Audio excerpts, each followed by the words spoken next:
ഇപ്പോൾ വരുന്ന ഏറ്റവും പ്രധാനപ്പെട്ട ഒരു വാർത്തയിലേക്കാണ് ഇനി.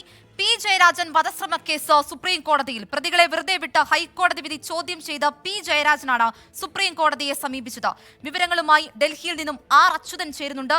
അച്യുതൻ, രണ്ടാം പ്രതി ഒഴികെയുള്ള പ്രതികളെയായിരുന്നല്ലോ ഹൈക്കോടതി വെറുതെ വിട്ടിരുന്നത്. ഇതിനെ തുടർന്നാണല്ലോ ഇപ്പോൾ കേസ് സുപ്രീം കോടതിയിൽ എത്തി നിൽക്കുന്നത്. എന്തൊക്കെയാണ് കൂടുതൽ വിവരങ്ങൾ? ആൻമരിയ, 1999 ഒരു തിരുവോണ നാളിൽ പി ജയരാജനെ RSS പ്രവർത്തകർ വീട്ടിൽ കയറി കൊലപ്പെടുത്താൻ ശ്രമിച്ചത്. ഈ കേസിൽ 2007 ആറ് പേര് കുറ്റക്കാരാണെന്ന് കണ്ടെത്തി വിചാരണ കോടതി ശിക്ഷിച്ചിരുന്നു.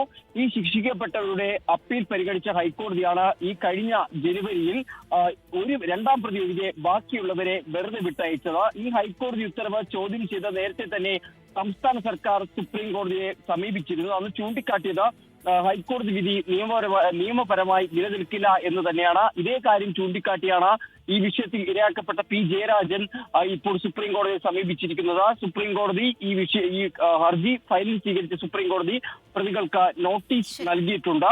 ജസ്റ്റിസുമാരായ സുധാൻശു ധൂലിയ, സഞ്ജയ് കുമാർ എന്നിവരടങ്ങിയ ബെഞ്ചാണ് ഹർജി ഫയലിൽ സ്വീകരിച്ചത്. ഈ ഹർജികൾ ഓഗസ്റ്റ് 30 പരിഗണിക്കുമെന്നും സുപ്രീം കോടതി അറിയിച്ചിട്ടുണ്ട്. അൻമരിയ, ശരി.